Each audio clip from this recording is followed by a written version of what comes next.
I think her insistence that the personal is political was a defense against her own fear of chaos.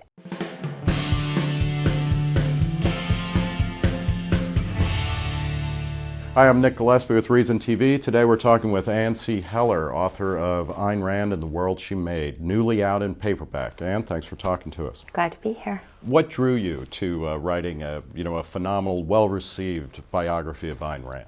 I read Ayn Rand not in my teens or 20s, but in my 40s. And I had underestimated her. When I began to read her work, I found that she was riveting in her ability to capture unfamiliar to me ideas in a plot that just rollicked along. Now, this is the knock on Rand, is that she's a lousy stylist. Her plots are cartoonish. So what is it? What's gripping about that? And is it the ideas that really drive the appeal of the books, or is it the melodrama? Combination of both? I'm sure it's a combination of both. The melodrama by itself is almost unbearable, probably.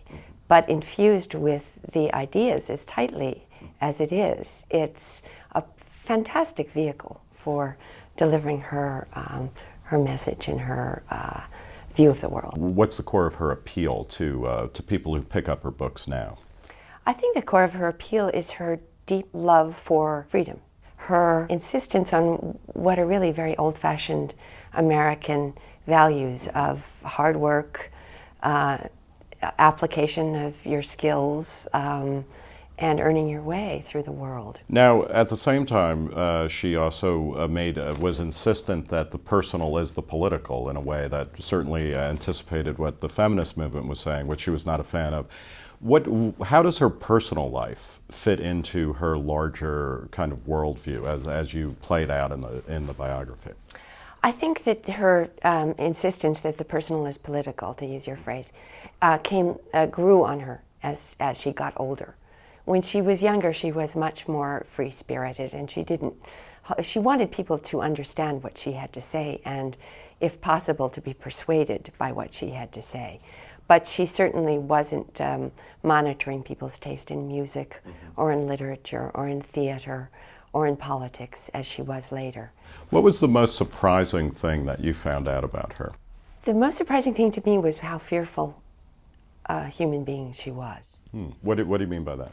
All her friends talked about her double locking doors and, putting on heavy rubber gloves to wash dishes so that she wouldn't be contaminated by germs, and double checking everything once or twice, but that didn't interest me very much. What interested me was the fear that she had of her world cracking at a certain point. I think her insistence that the personal is political, that is, that her worldview was the only one that could be adopted by people who are right-minded, was a defense against her own fear of chaos and of all the forces that were at work to undermine, the individual autonomy. And where is that intensity or that fear coming from in her life? The first time I thought about this was when I heard an old archived interview with a copy editor of Random House, who worked with Rand for months and months on Atlas Shrugged. And she said to the interviewer, "I think Ayn Rand was the most fearful person I ever encountered." And when I began to think about that and look back to her childhood and her young adulthood, I couldn't help but think how tentative everything in her life was. She was, even before the Russian Revolution, which happened when she was 12 years old, she was a Jew in an intensely anti-Semitic society where people could come knocking at the door at any moment. And her father's business was at the mercy of the Tsarist policemen. They could shut it down, they could throw them out of St. Petersburg. None of that happened. I don't know what did happen to her as a Jew in St. Petersburg. I can't believe that nothing did. She never talked about it. And but I think that was a very fear-making situation for a very sensitive, very intelligent, very proud little girl. And then when the Russian Revolution took place, everything was overthrown. And then she shows up in an America that is also rapidly, not as dangerously perhaps, but is rapidly transforming and innovating itself. That's true. Yeah. And was also very anti-Semitic. Yeah. I think she loved the changes that she saw going on in America until the 1930s, when she saw that that a surprisingly large section of Americans were interested in communism as a good thing. So how do you measure the kind of legacy and the continuing relevance of Rand as a writer, as a cultural figure, as a thinker? She sells hundreds of thousands of copies of books. How do you sum up her continuing relevance into this 21st century?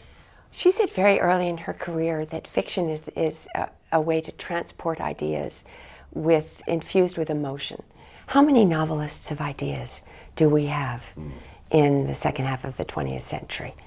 And her ideas seemed to be countercultural at the time. This emphasis on individualism when we were all talking about what America should do for the world. She is the most accessible and one of the clearest explainers of the virtues of capitalism that there is. I want to thank Ann Heller, author of Ayn Rand and the World She Made, newly out in paperback, for a great biography of Ayn Rand, as well as a nice conversation. Thank you, Ann. Thank you.